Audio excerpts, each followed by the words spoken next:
I'd like to open today by turning back to Genesis chapter 31. If you want to head back there. To set the stage of this chapter, we're right in the smack of the middle of the patriarch era, and the focus of the story now has turned to Jacob. Jacob, this troublemaker, has fled from his brother Esau.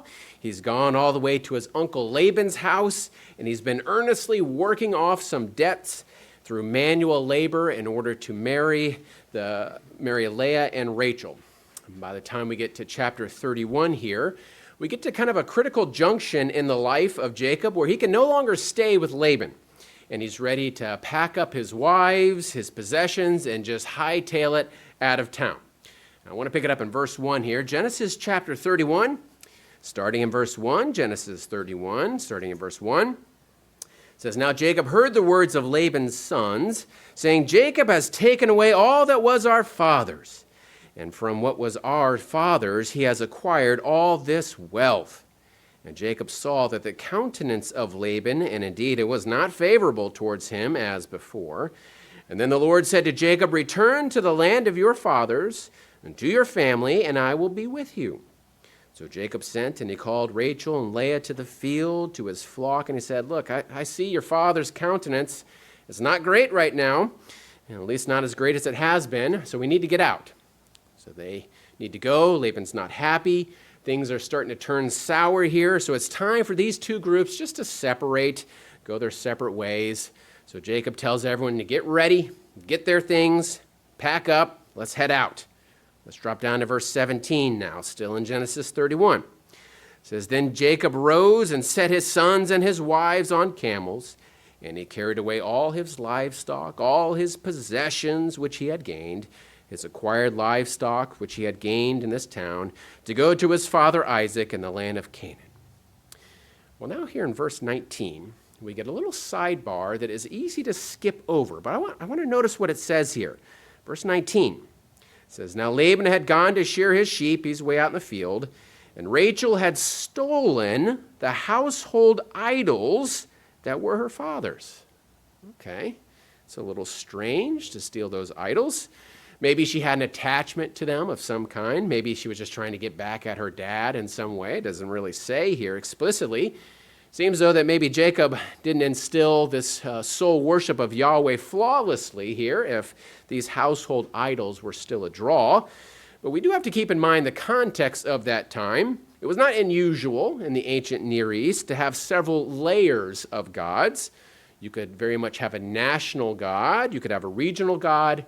And certainly you could have a household god or a lesser god in the pantheon of gods. And that would not have been unusual at the time at all. Kind of like a middle manager, so to speak, in the realm of gods.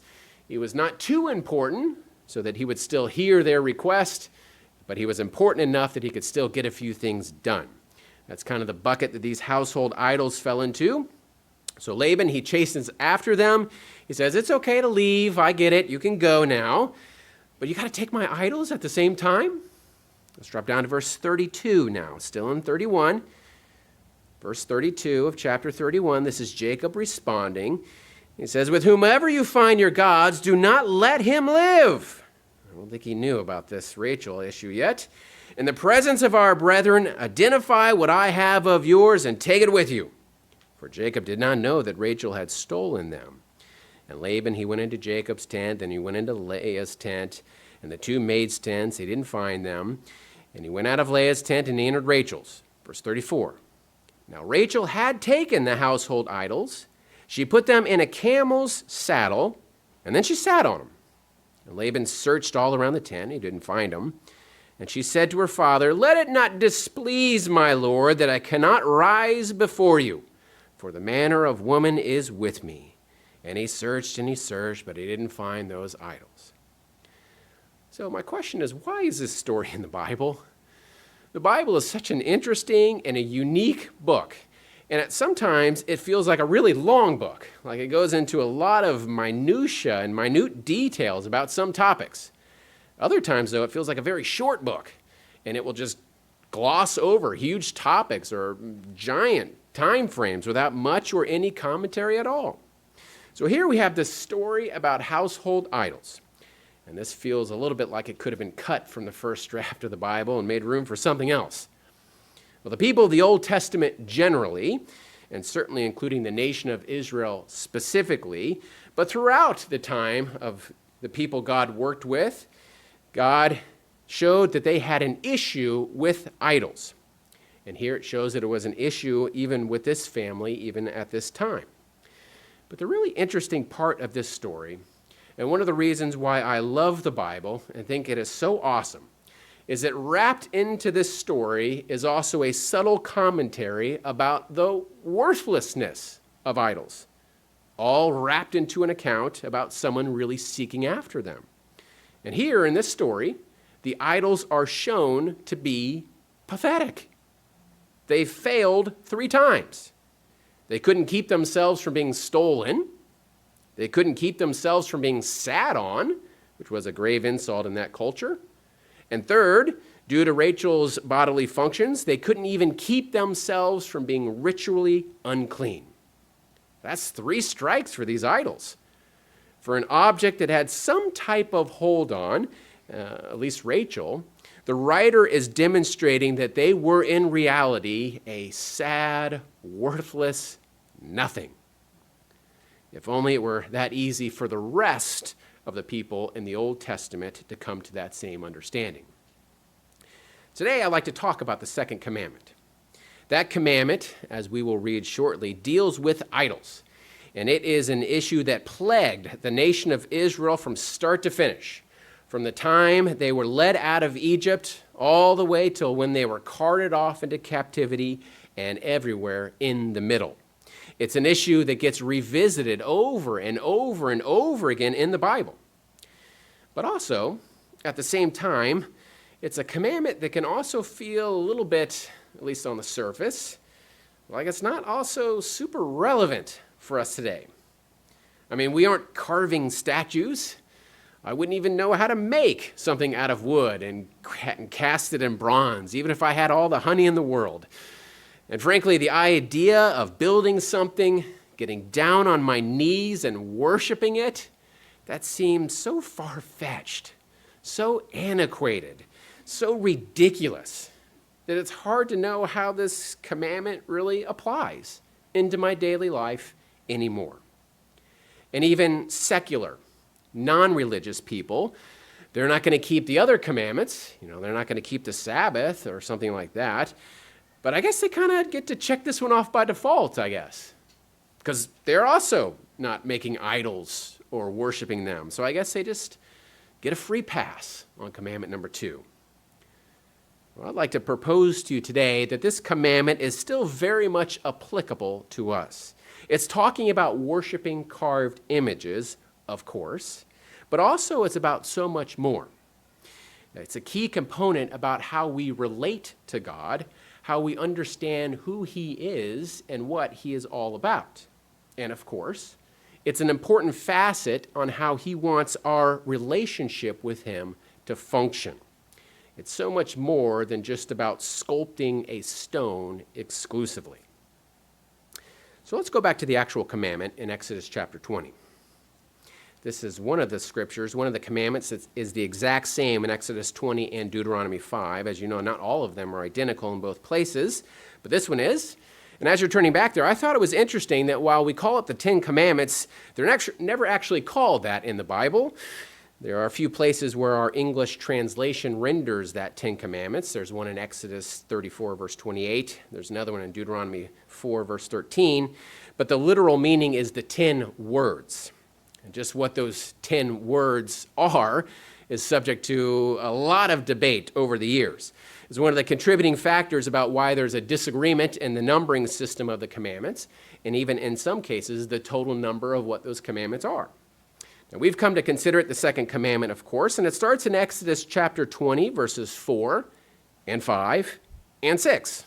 It's the second longest commandment, trailing only the Sabbath. We'll read it here, verse 4 of Exodus 20. It says, "You shall not make for yourself a carved image."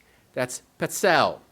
A patzel, a carved image or any likeness of anything that is in heaven above, or that is in earth beneath, or that is in the water under the earth.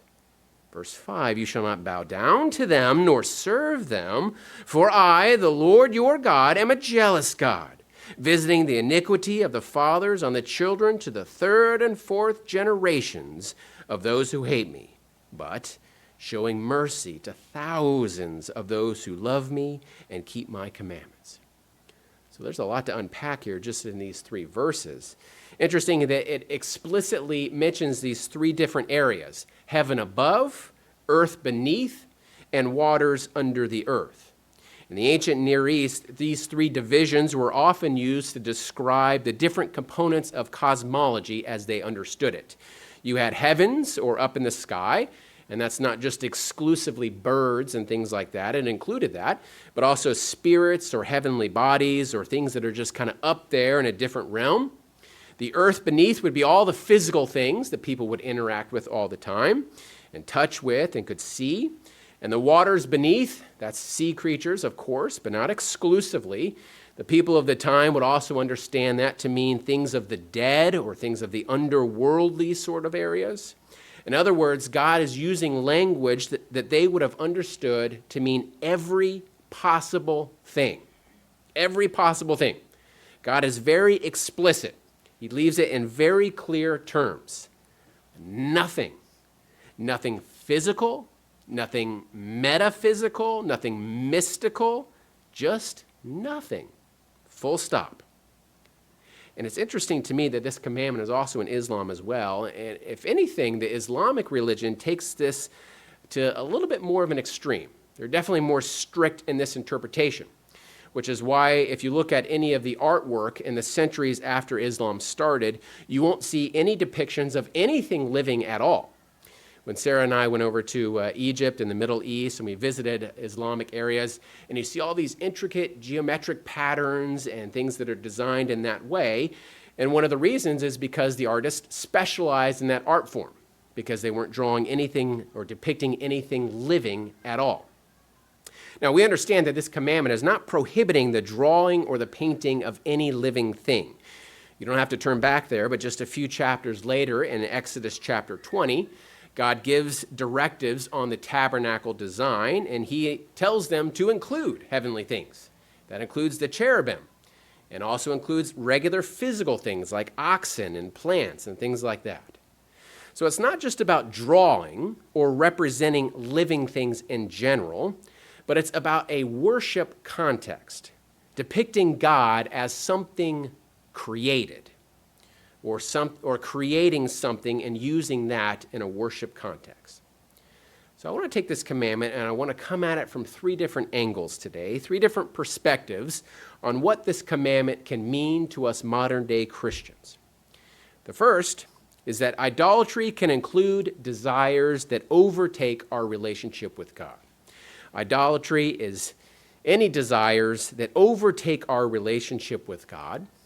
Secondly, it is wrong to represent God in any form. It is wrong to represent God in any form. And then lastly, we'll come at this from maybe a little bit of an unusual perspective and see that God actually did create some things in his image, as you well know. And we'll walk through why that was done and how it relates back to this commandment. So perspective number 1, idolatry can include any desires that overtake our relationship with God. The commandment as it is worded in Exodus and Deuteronomy is talking about literal objects used in a worship context. But the Bible does go on to extend it in principle in several other areas, one of which is in Ezekiel chapter 14, if you want to turn back there. Ezekiel chapter 14. Now, Ezekiel has a lot of warnings and prophecies for the nation of Israel, and along with it, as we'll see in chapter 14, it has some of the rationale as to why those negative actions will take place. And idolatry, of course, played a huge role. Let's jump in verse 1 of Ezekiel 14. Ezekiel 14, verse 1. It says, "Now some of the elders of Israel came to me and sat before me." They're sitting before Ezekiel. "And the word of the Lord came to me, saying, Son of man, these men have set up their idols in their hearts." Okay, that can't be a physical thing. and put before them that which causes them to stumble into iniquity. Should I let myself be inquired at all by them?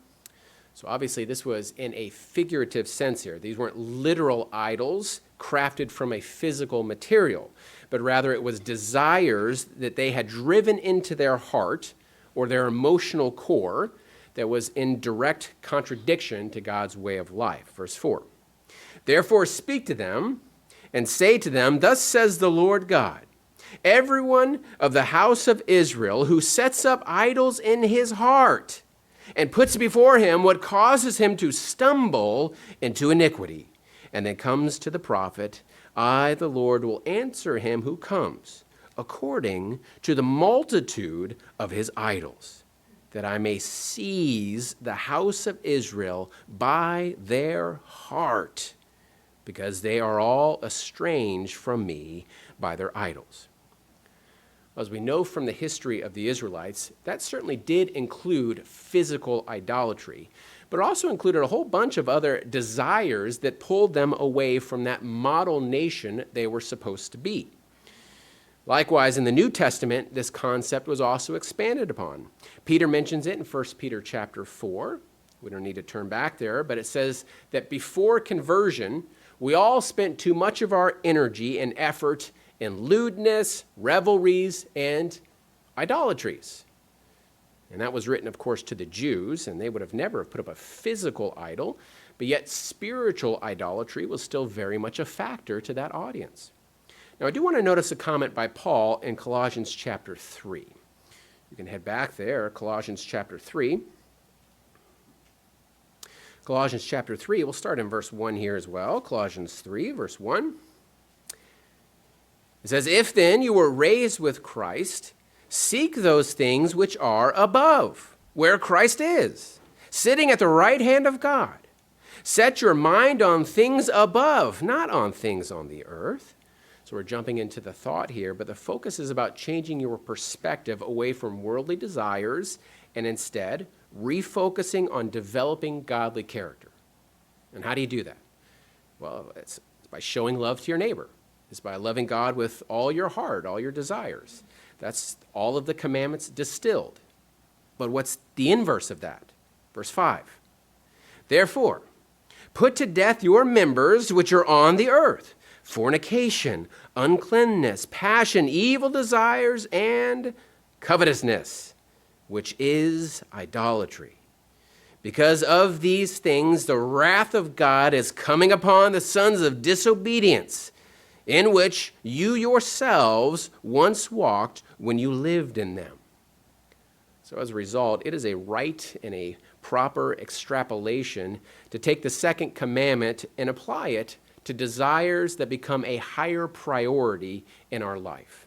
You can say that anything can become a spiritual idol if it supersedes our relationship with the one true God, or if it diverts our focus from his way of life.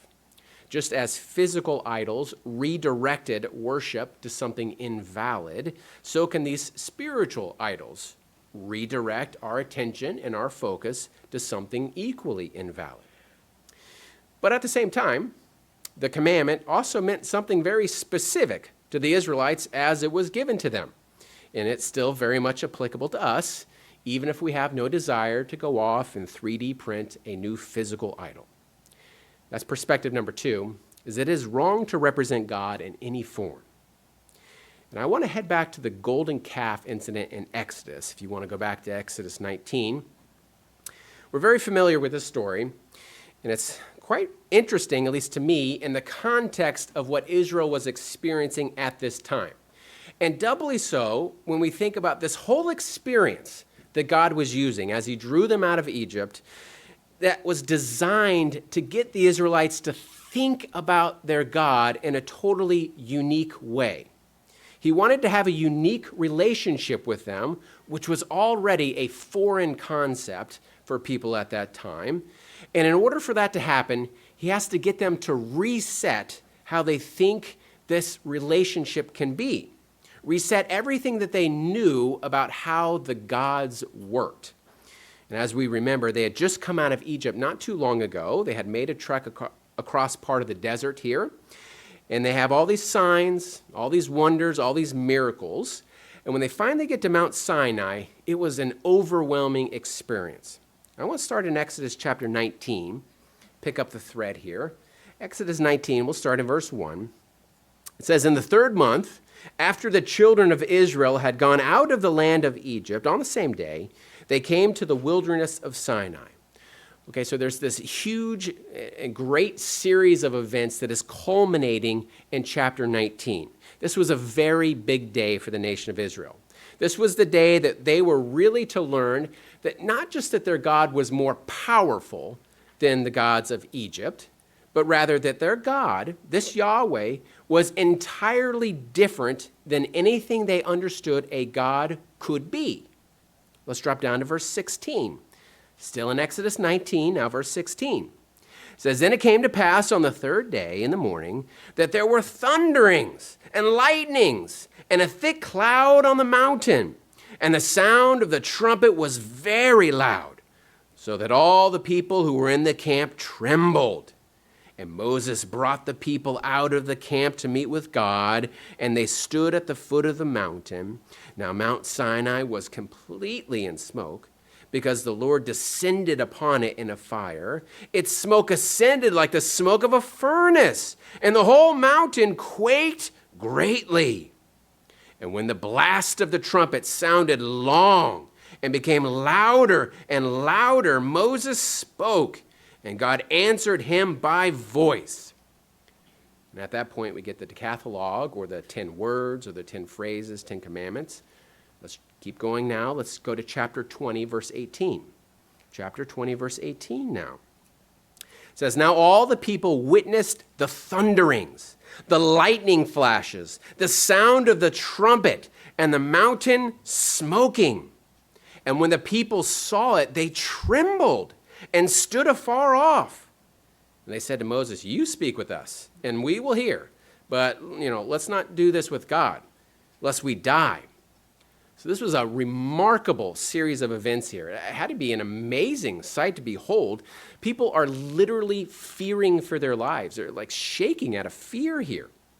And what follows next is a few chapters of additional instructions and regulations, and Israel affirms this covenant. And then Moses, he goes up on the mountain in chapter 24, and he was there a little while. People start to get a little restless. Now, I've tried to put myself in their shoes, at least their frame of mind. It's almost impossible because it's a different time, a different culture, of course. And I've never been in a situation anywhere close to what they're experiencing. But one thing's for sure is they've had a lot of trauma in their lives. I mean, not only slavery, which of course is its own thing, but then coming out of slavery, crossing the Red Sea as the Egyptians are barreling down on them, all of these miracles, coming to a mountain that is basically on fire and shooting lightning everywhere.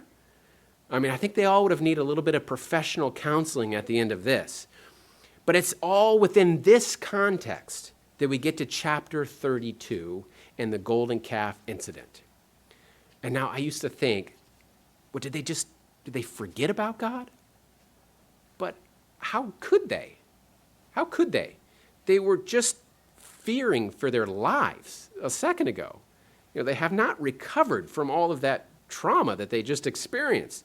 Did they suddenly think that another God could be more powerful than what they just experienced? Well, I'm not so sure about that. So what is happening here? Exodus 32, verse 1. Exodus 32, verse 1. It says, "Now when the people saw that Moses delayed coming down from the mountain, the people gathered together to Aaron and said to him, 'Come, make us gods that shall go before us. For as is Moses, the man who brought us out of the land of Egypt, we don't know what came of him.' And Aaron said to them, 'Break off the golden earrings which are in the ears of your wives, your sons, your daughters, and bring them to me.' So all the people broke off their golden earrings. They brought them to Aaron, and he received the gold from their hand, and he fashioned with it with an engraving tool, and he made a golden calf. And then they said, 'This is your God, O Israel, that brought you out of the land of Egypt.'" Now notice this next verse, though. Verse 5. So when Aaron saw it, he built an altar before it, and Aaron made a proclamation and said, "Tomorrow is a feast to the Lord, is a feast to Yahweh." Now, some commentaries here, they think that, or at least they suggest, that Aaron is just using this feast to Yahweh as a stalling tactic, saying that maybe he can just have him hold out a little bit more, then Moses will fix everything. And I guess that may be true. It had to be a very hard mental switch for the Israelites. They had come from a land of Egypt where they saw depictions of their gods in statues, in pillars, in everywhere. If they needed to have some rain, they could walk up to the rain god, his little area. They could see the rain god. They could say a prayer, and they could walk away. They could, in their mind, visualize what each god looked like and what their purpose was, and kind of organize them into their own little box. Conceptually, they could get their hands around what each one did. Now keep this in mind and turn back to Deuteronomy chapter 5. This is right before the giving of the commandments a second time. Now, as we said earlier, this is Deuteronomy 4 where we're going. As we said earlier, God had a lot of work with these people to try to get them to change how they think, how they understood who and what Yahweh was. This was no easy task. And the Israelites, they didn't help their cause all that much sometimes.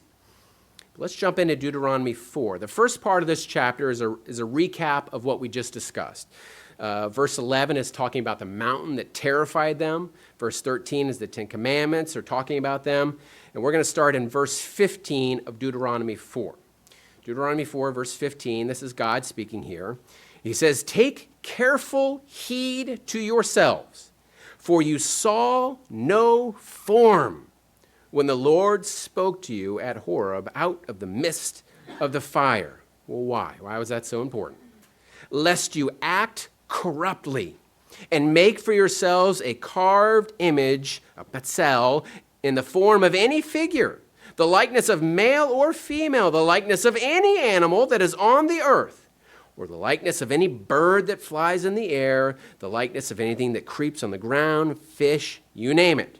Verse 19, "And take heed, lest you lift your eyes to heaven, and when you see the sun and moon and stars, all the host of heaven, you feel driven to worship them and serve them, which the Lord your God has given to all the peoples under the whole heaven as a heritage."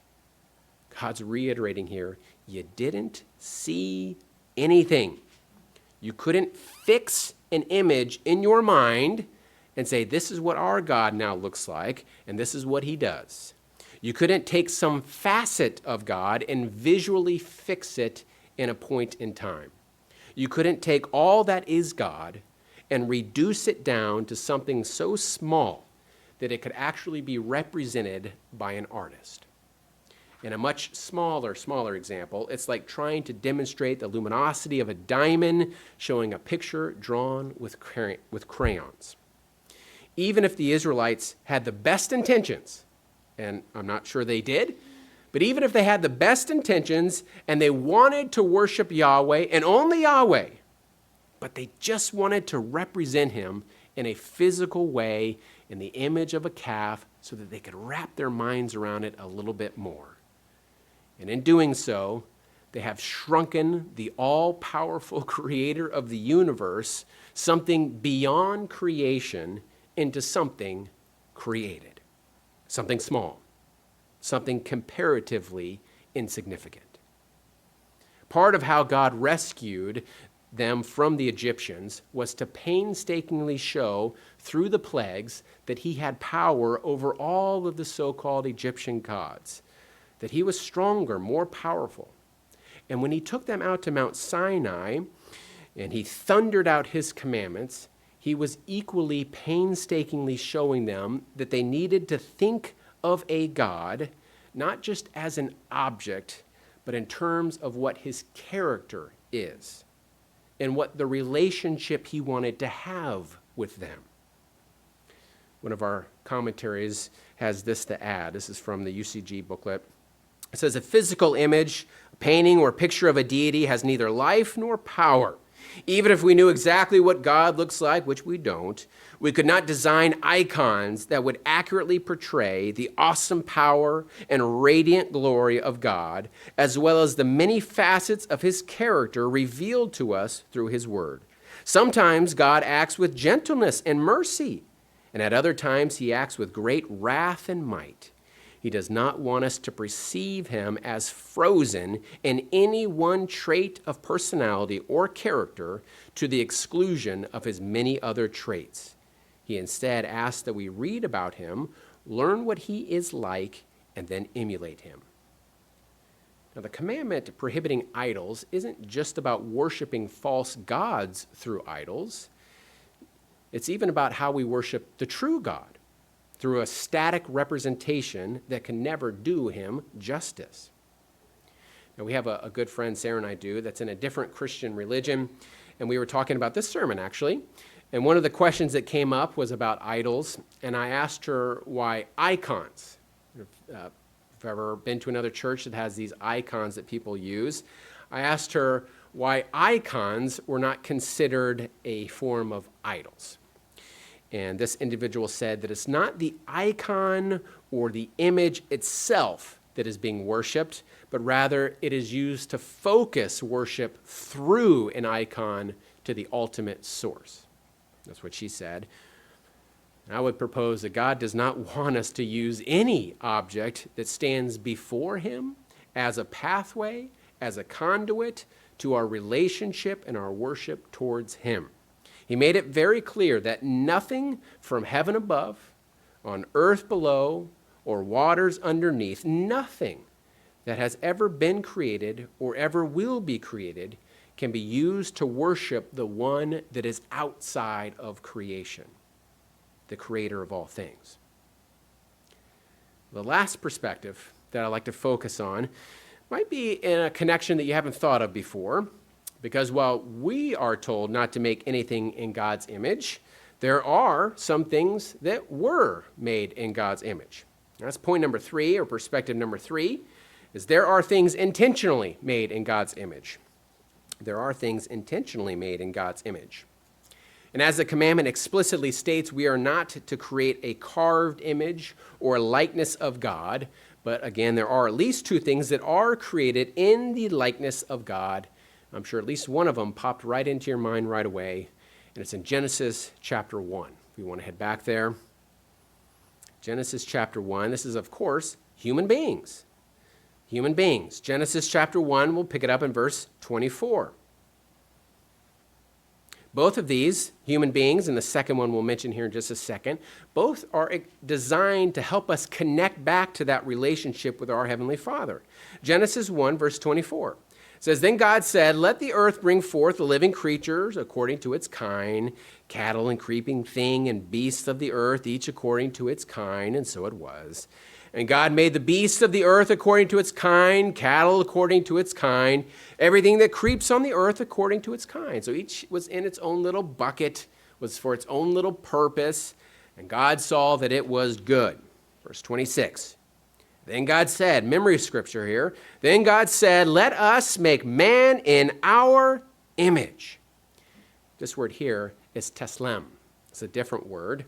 Teslem, this word is used in other places, sometimes in a negative sense, referring to an idol. Let us make man in our image, teslem, according to our likeness. Let them have dominion over the fish of the sea, over the birds of the air, over the cattle, over the earth, and over every creeping thing that creeps on the earth. So God created man in his own image, and in the image of God he created him, male and female, he created them. So it's interesting that we have this delineation, the separation between animals made in their own image for their own thing, their own purpose, versus human beings made in another image, or in the semblance or the likeness of God. Now, the second instance of something that is made in the image of God the Father is Jesus Christ. Let's notice this in Colossians chapter 1. This is our second one that we'll cover, then we'll pull them together. Colossians 1, we'll start in verse 9 here of Colossians 1. It says, "For this reason we also, since the day we heard it, do not cease to pray for you, and ask that you may be filled with the knowledge of his will and all wisdom and spiritual understanding. Verse 10, Colossians 1:10, that you may walk worthy of the Lord, fully pleasing him, being fruitful in every good work, and increasing in the knowledge of God, strengthened with all might, according to his glorious power, for all patience and long-suffering with joy, giving thanks to the Father who has qualified us to be partakers of the inheritance of the saints in the light. Verse 13, he has delivered us from the power of darkness and conveyed us into the kingdom of the Son of his love, in whom we have redemption through his blood, the forgiveness of sins. He is the image of the invisible God, the firstborn over all creation. Now, when we think about these two examples, they both connect back to the second commandment. And I think it does so by adding clarity on what God is trying to do. He's trying to get us to rethink, reset, reorient our relationship with him. And he makes it clear that you can't think of him in terms of created things. He's beyond that. There's no place for that. But there are some things that he did put in place to help facilitate that understanding of what he is like. Not visually, though. Not in terms of objects and physical things, but rather spiritual components that help illustrate spiritual parts of his character, his way of life, and his very nature. We aren't left with a commandment that says you can never understand anything about me, so don't even try. But rather, that's not it at all. Instead, he is saying, don't limit what I am. Don't draw me down to these small, insignificant things. Instead, understand more about me through my words, through my laws, through my regulations, and through the examples I have given you. And understand that I want to have a relationship with you, to understand more about how I think. Look to the example of Jesus Christ to see more of my character demonstrated, amplified. These are both made in the image, or maybe said in a different way, these are both vignettes that help illustrate facets of the most impressive being in ways that we can actually digest. It's the exact opposite of what idolatry does. Idolatry limits and constricts and creates a character of God. But once you understand through the first commandment that there is only one God, then the second commandment then lays the groundwork about how to actually think and connect and have a relationship with him. Let's bring it all together by going back to Acts chapter 17. Acts chapter 17. This is Paul as he's traveling through and around, and he's talking about Jesus Christ. And he's going into places that had a wide understanding of the spiritual realm and how gods might or might not have worked and what those gods wanted and what they needed to give to them, and et cetera, et cetera. And we're going to pick up the thread in verse 16 of Acts 17, and this is when he arrives in Athens. Acts chapter 17, verse 16 says, "Now while Paul waited for them at Athens, his spirit was provoked within him when he saw that the city was given over to idols." Now, I'm sure you remember and have it mentioned before that the quantity of statues and worship items in Athens at this time was really unbelievable. It was such a cosmopolitan city at that time that everyone could have their own flavors or their own varieties of gods to worship, and you could go into those temples or those areas and worship to your fancy. Verse 17, "Therefore, he reasoned in the synagogue with the Jews and with the Gentile worshipers, and in the marketplace daily with those who happened to be there. And then certain Epicurean and Stoic philosophers encountered him, and some said, 'Well, what does this babbler want to say?' And others said, 'He seems to be a proclaimer of foreign gods, because he preached to them Jesus and the resurrection.'" We'll drop down to verse 22. "And then Paul stood in the midst of the Areopagus and said, 'Men of Athens, I perceive that in all things you are very religious. For I was passing through and considering the objects of your worship. I even found an altar with this inscription, to the unknown God. Therefore, the one whom you worship without knowing, him I proclaim to you.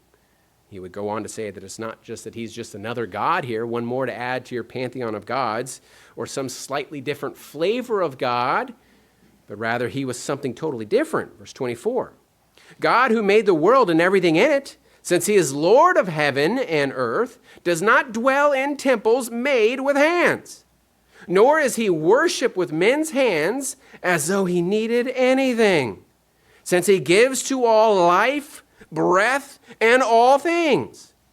And he has made from one blood every nation of men to dwell on all the face of the earth, and has determined their pre-appointed times and the boundaries of their dwelling, so that they should seek the Lord in the hope that they might find, or they might grope for him and find him, though he is not far from each one of us. For in him we live and move and have our being, as also some of your own poets have said, for we are also his offspring. Verse 29, therefore, since we are the offspring of God, we ought not think that the divine nature is like gold or silver or stone, something shaped by art and man's devisings.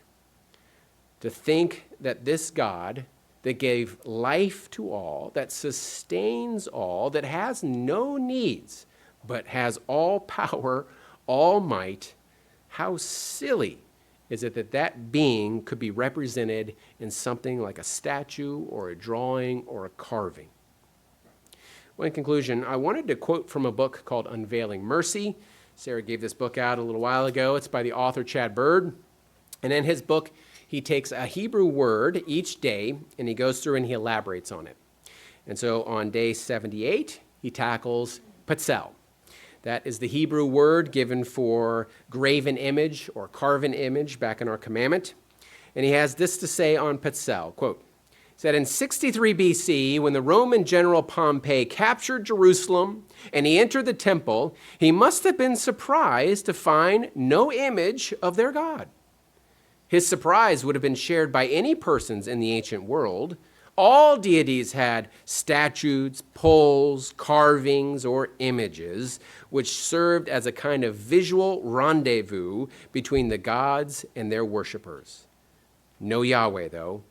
Every carved image or patzel of God was banned on pain of death. Images of angels, oxen, and flowers were in the temple, but not Israel's Lord. Why? Because he had not yet given them his image, end quote.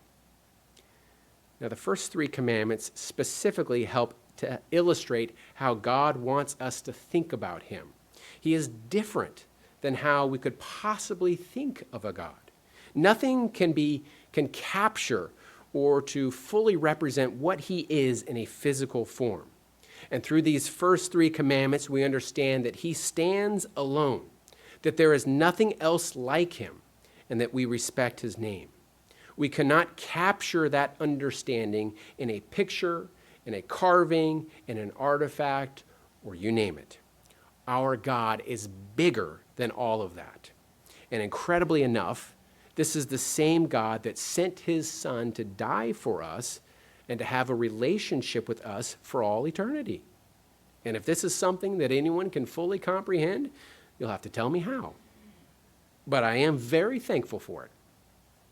When we think about the second commandment, let us make sure we don't strictly think of metal handiwork of eons ago, or rather that this commandment is a dated relic from a time long past.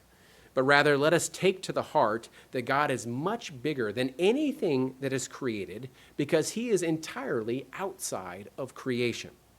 So let us continue to learn about his character and his way of life, and to eagerly long for that eternal life in his glorious presence forever.